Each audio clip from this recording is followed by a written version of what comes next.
They get blood from somebody with AIDS, and then they shoot you with it. Oh, so well, that seems bad. That's a slow death. Yeah. An Eazy-E thing, you know what I mean? You think King Von was scary? Wait till you hear some of the things Suge Knight has done to other rappers. Many even call him the devil. Many knew him as the big bad bully of the rap game who was involved in all sorts of gang crimes, from murder to assault, you name it. With the number of years he's currently facing in prison, I don't think you need anyone to tell you how dangerous he truly is. Keep watching till the end of this video to see Suge Knight admits killing Eazy-E. Trust me, you don't want to miss this.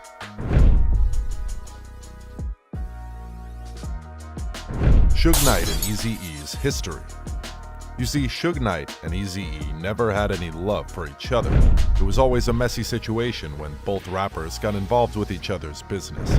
Back in the day, Eazy-E was known as the godfather of West Coast gangster rap. He was signed to the record label NWA, which was the most dangerous rap group then. Well, at least before Suge Knight's Death Row Records. NWA was considered the most influential rap group, as it had Eazy-E, Dr. Dre, Ice Cube, and MC Ren, who were all known as the OGs of rap. No one could stand a chance against the label, and Suge Knight was very jealous of that. From a very young age, Suge Knight already had the violent gene in his DNA. Violence was the only way he knew how to get what he wanted.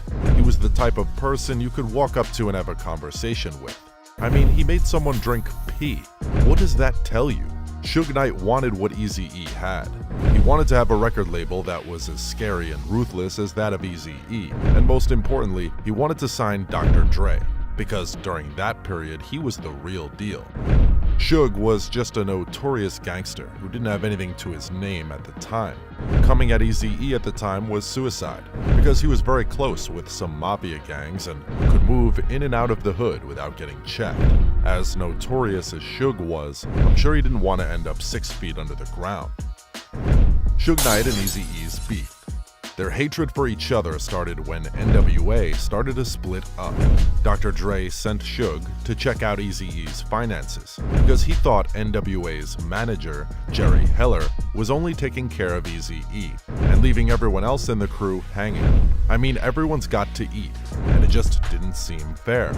At the time, Suge had already formed his record label, Death Row Records, but needed to sign rappers who would make the label famous, and this was a perfect opportunity. Suge rolled up on Eazy-E at a recording studio and pressed him about the contract. At first, Eazy-E refused to give in. Then Suge went on to say he had already kidnapped Jerry Heller and was holding him in a van. Eazy-E, being the ruthless man that he was, remained a brick that wasn't going to be moved. I'm pretty sure you know what comes next. Suge and his goons gave Eazy-E an ass whooping he was definitely going to remember all of his life.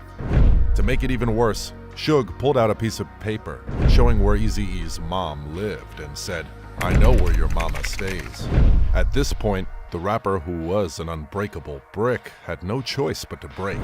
Dr. Dre and Suge went on to create Death Row Records, which became the most powerful record label in rap history, with Snoop Dogg and Tupac signed to it. I'm sure you get why they called him the devil back in the day. But Eazy-E wasn't just going to let all that go down the drain. He was going to come for everyone on Death Row Records, and he made that clear. In an interview with UGS Radios, Eazy-E said, "At that point, I figured either I'd sign the papers, get my kicked, or fight them." He was so pissed that he was willing to go to any length to get his revenge. Heller talked him out of killing Suge and told him to let it all go and focus on having a solo career. Even though Eazy-E signed the contracts, he wasn't scared of coming at Suge. Eazy-E's death. It all took a different turn when Eazy-E was hospitalized, suffering from a terrible cough. He had not been well in the weeks before this, and he presumed he had asthma as it ran in the family. But he instead was diagnosed with HIV/AIDS. He released a public statement to his fans, asking them to practice caution and understand that AIDS could attack anyone. The statement was read by his friend and attorney, Ron Sweeney. By that time, the rap artist was in critical condition at Cedars-Sinai ICU. Eazy-E's condition deteriorated at a shocking speed. "Now, I'm in the biggest fight of my life, and it ain't easy," the statement continued. "But I want to say much love to those who have been down with me, and thanks for all of your support. Remember, it's your real time and your real life.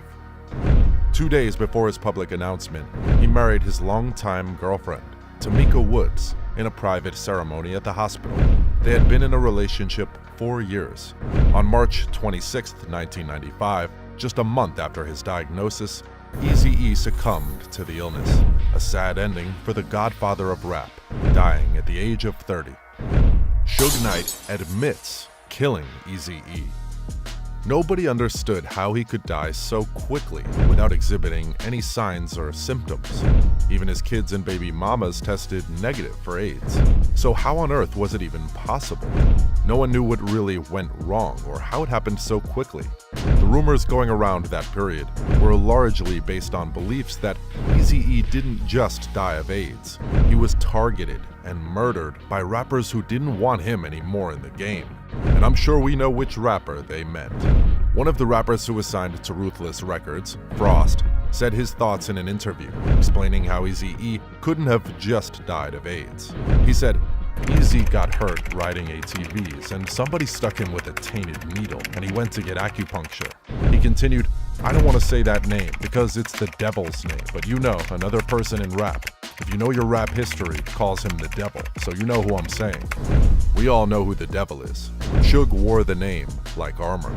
On the Jimmy Kimmel Live show in 2003, Suge Knight did one of the most shocking interviews in rap history. On the show, Suge said, "This new thing, right? So if somebody gonna do something to somebody, technology is so high, right? So if you shoot somebody, you go to jail forever. Kids, you don't want to go to jail forever, right? So they got this new thing out. People sell them all the time. They get this stuff they get blood from somebody with AIDS, and then they shoot you with it. That's the slow death." Young Eazy, the son of Eazy-E, shared an Instagram post of a now infamous interview Suge had on Jimmy Kimmel Live. In the caption of the photo he posted, he wrote, "I've been known my pops was killed. His death never added up to what people have always said. Maybe they think we're idiots, blind to the truth, I don't know. But for you new fans, youngsters, and people who just don't know much, notice on #StraightOuttaCompton, Eazy did not get sick until after the studio incident with Suge. And look how he acknowledged and admits on this interview with #JimmyKimmel, injecting people instead of shooting them is a new thing. That's done. The truth is out there. It's just blinded by the fact that Eric had a lot of." The real question that sits on everyone's mind is if Suge really killed Eazy-E, or if he really died from his disease. That's the end of today's video, guys. If you enjoyed this video, make sure to subscribe for more content. Thanks.